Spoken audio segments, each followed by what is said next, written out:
സമാനതകളില്ലാത്ത ഒത്തുതീർപ്പുകളില്ലാത്ത സമരജീവിതത്തിന് വിരാമമിട്ട് വി.എസ്. എന്ന അതികായൻ നടന്നുമറയുമ്പോൾ കേരള രാഷ്ട്രീയത്തിൽ അവസാനിക്കുന്നത് ഐതിഹാസികമായ ഒരു കാലം കൂടിയാണ്.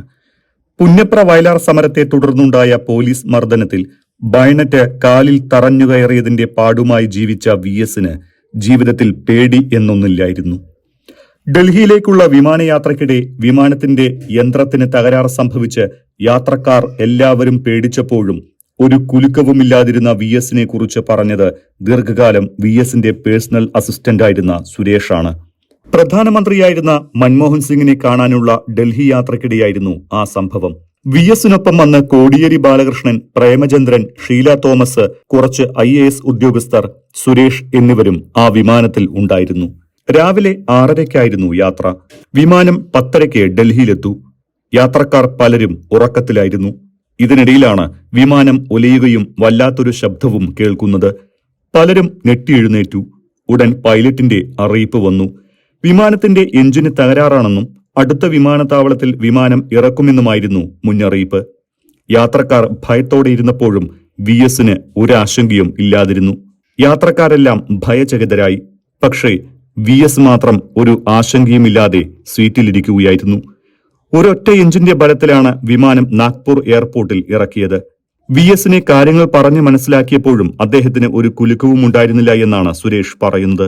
മരണം വി.എസിനെ ഒരിക്കലും ഭയപ്പെടുത്തിയിരുന്നില്ല എന്നും സുരേഷ് വ്യക്തമാക്കുന്നു. സംഭവബഹുലമായ രാഷ്ട്രീയ ജീവിതത്തിനിടയിൽ ഏറെ വിവാദങ്ങൾ നിറഞ്ഞ നിയമ പോരാട്ടങ്ങളിലും വി.എസ്. അച്യുതാനന്ദൻ എന്ന കമ്മ്യൂണിസ്റ്റ് നേതാവിന്റെ സാന്നിധ്യമുണ്ടായിരുന്നു.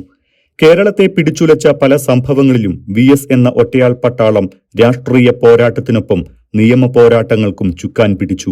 ഇടമലയാർ ഐസ്ക്രീം പാർലർ, പാമോയിൽ കേസുകളിലെ വി.എസിന്റെ ഇടപെടലുകൾ രാഷ്ട്രീയ ചരിത്രത്തിലെ ഒരിക്കലും മറക്കാനാവാത്ത ഏടുകളാണ്. ഇടമലയാർ അഴിമതി കേസിൽ മുൻ മന്ത്രി ആർ. ബാലകൃഷ്ണപിള്ളയെ ശിക്ഷിപ്പിക്കുന്നതുവരെ അദ്ദേഹത്തിന് വിശ്രമമുണ്ടായിരുന്നില്ല.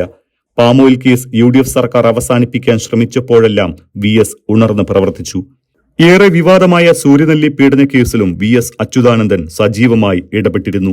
കിളിരൂർ പീഡന കേസിലും വി.എസ്. അച്യുതാനന്ദന്റെ ചില പ്രസ്താവനകളും ആരോപണങ്ങളും ഏറെ ചർച്ചയായതാണ്.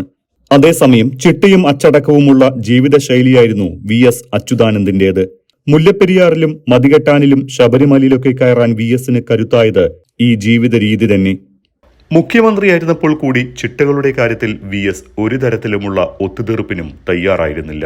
വ്യായാമം തൊട്ട് കഴിക്കുന്ന ഭക്ഷണത്തിലടക്കം അച്ചടക്കം പാലിച്ചു.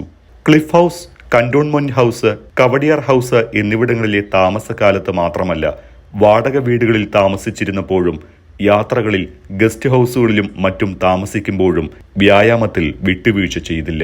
തെരഞ്ഞെടുപ്പ് പ്രചാരണത്തിന്റെ തിരക്കുകളിൽ പോലും നടക്കാനുള്ള സമയം വി.എസ്. കണ്ടെത്തിയിരുന്നു. രാവിലെ 5:30 മണിക്ക് ഉറക്കമെഴുന്നേൽക്കുന്നതോടെ കർമ്മനിരതമായ ഒരു ദിവസത്തിന് ആരംഭമാകും. എഴുന്നേറ്റ് പ്രഭാത കൃത്യങ്ങൾക്ക് ശേഷം ഒരു ഗ്ലാസ് കരിക്കിൻ വെള്ളം കുടിക്കും. പിന്നെ യോഗ, അത് കഴിഞ്ഞ് പത്രവായന, പിന്നെ നടത്തം. ദീർഘകാലം തിരുവനന്തപുരത്തെ യൂണിവേഴ്സിറ്റി സ്റ്റേഡിയത്തിലാണ് നടക്കാൻ പോയിരുന്നത്. സെക്രട്ടേറിയറ്റ് പരിസരത്തും നടന്നിരുന്നു. എന്നാൽ പിന്നീട് അത് വീട്ടുമുറ്റത്തേക്ക് മാറ്റി. വെയിൽ കാഞ്ഞതിന് ശേഷമായിരുന്നു പ്രഭാത ഭക്ഷണം ഇഡലി, ദോശ, ഇടിയപ്പം എന്നിവയിൽ ഏതെങ്കിലും 2 എണ്ണം. സാമ്പാർ, കടല എന്നിവയായിരുന്നു പ്രധാന കറികൾ. ഒപ്പം പുഴുങ്ങിയ ഏത്തപ്പഴത്തിന്റെ പകുതിയും കഴിക്കും. 11 മണിക്ക് ഒരു ഗ്ലാസ് കരിക്കിൻ വെള്ളം. ഉച്ചയ്ക്ക് കുറച്ച് ചോറ്, പുളിശ്ശേരി, തോരൻ, അവിയൽ എന്നിവയാണ് കറികൾ.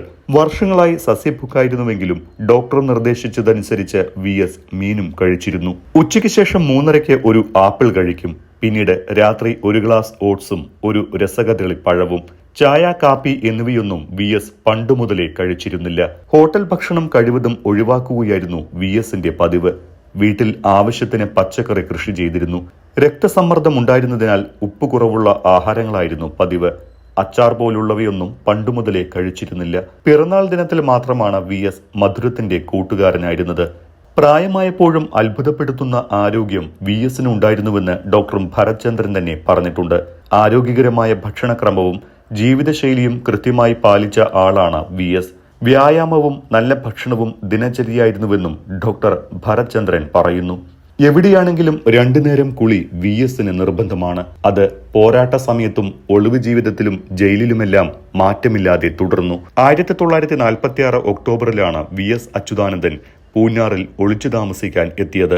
അവിടെ മൂവേലിത്തോട്ടിൽ വെട്ടിക്കുഴിക്കടവിൽ കുളിച്ചുകൊണ്ടിരിക്കുമ്പോഴാണ് പോലീസ് അദ്ദേഹത്തെ പിടിച്ചത്. പോലീസ് തിരയുന്നതും ഒളിവിൽ നിന്ന് പുറത്തിറങ്ങി കുളിക്കാൻ പോകുന്നതിലെ അപകടവും സഖാക്കൾ അദ്ദേഹത്തെ അറിയിച്ചിരുന്നുവെങ്കിലും കുളിയില്ലാതെ ഒരു ദിനം അദ്ദേഹത്തിന് അംഗീകരിക്കാൻ കഴിയുന്നതായിരുന്നില്ല. കുളിക്കാൻ ഇറങ്ങവേ VSനെ പോലീസ് വളഞ്ഞ് പിടിച്ചുകൊണ്ടുപോയി. തോർത്തുമുണ്ട് ഉടുത്ത നിലയിലാണ് അദ്ദേഹത്തെ പോലീസ് ഈരാറ്റുപേട്ടയിലേക്ക് കൊണ്ടുപോയത്. അവിടെ സ്റ്റേഷനിലിരുത്തി. പിന്നീട് അവിടെ നിന്ന് പാലായിലേക്ക് എത്തിച്ചു. അവിടെ അദ്ദേഹത്തെ ചോദ്യം ചെയ്തു. മർദ്ദനവും ഏൽക്കേണ്ടി വന്നു. ഇതിനുശേഷം ജയിലിലേക്ക് കൊണ്ടുപോയി. മുഷ്ടി ചുരുട്ടി ഉയർന്ന കൈകളുമായി സദസ്സിനെ അഭിവാദ്യം ചെയ്യുന്ന VS ആണ് എക്കാലത്തും പൊതുവേദിയിൽ കാണാറുള്ളത്. ജീവിതത്തിന്റെ മുഴുവൻ സമരഭാവങ്ങളും ആ നിൽപ്പിലുണ്ടായിരുന്നു. 17-ാം വയസ്സിൽ ആസ്പിൻവാൾ കമ്പനിയിൽ തൊഴിലാളിയായ നിമിഷം ഉയർത്തിപ്പിടിച്ച മുഷ്ടിയാണ് അത്. പുന്നപ്രയുടെ സമരഭൂമിയിൽ മുന്നണി പോരാട്ടം നയിച്ച് ജയിലിലായപ്പോൾ അധികാരികൾ ആ ജീവിതം തന്നെ അവസാനിപ്പിക്കാൻ ഒരുമ്പെട്ടതാണ്. എന്നാൽ പോലീസിന്റെ ബയണറ്റുകളെയും ബൂട്ടുകളെയും അതിജീവിച്ച് ആ മുഷ്ടി ഉയർന്നു തന്നെ നിന്നു. 8.5 പതിറ്റാണ്ടിലധികം നീണ്ട രാഷ്ട്രീയ ജീവിതത്തിൽ സമരേതിഹാസത്താൽ കേരളീയ ജനസമൂഹത്തിന്റെ ഹൃദയത്തിൽ ഇടം പിടിച്ച സംസ്ഥാന രാഷ്ട്രീയത്തിലെ അത്യപൂർവ പ്രതിഭയായിരുന്നു VS എന്ന് നിസ്സംശയം പറയാം. ഐക്യ കേരളത്തിന്റെ രാഷ്ട്രീയ ദിശയെ നിർവചിക്കുകയും നയിക്കുകയും ചെയ്ത EMS, C Achutha Menon, CH Muhammad Koya, K Karunakaran, EK Nayanar, Oommen Chandy തുടങ്ങിയ പേരുകൾക്കൊപ്പം ആദ്യമേ പരാമർശിക്കേണ്ട നാമധേയമാണ് VSന്റേത്. ആധുനിക കേരളത്തെ രൂപപ്പെടുത്തുന്നതിൽ നിയമസഭയ്ക്കകത്തും പുറത്തും അദ്ദേഹം നടത്തിയ ഇടപെടലുകൾ അത്രമേൽ പ്രാധാന്യമുണ്ട്. അതുകൊണ്ട് തന്നെ VS വിട പറയുമ്പോൾ അതൊരു ചരിത്രഘട്ടത്തിന്റെ ഒടുക്കവും അസ്തമിക്കാത്ത ധീരസ്മരണകളുടെ തുടക്കവുമാണ്.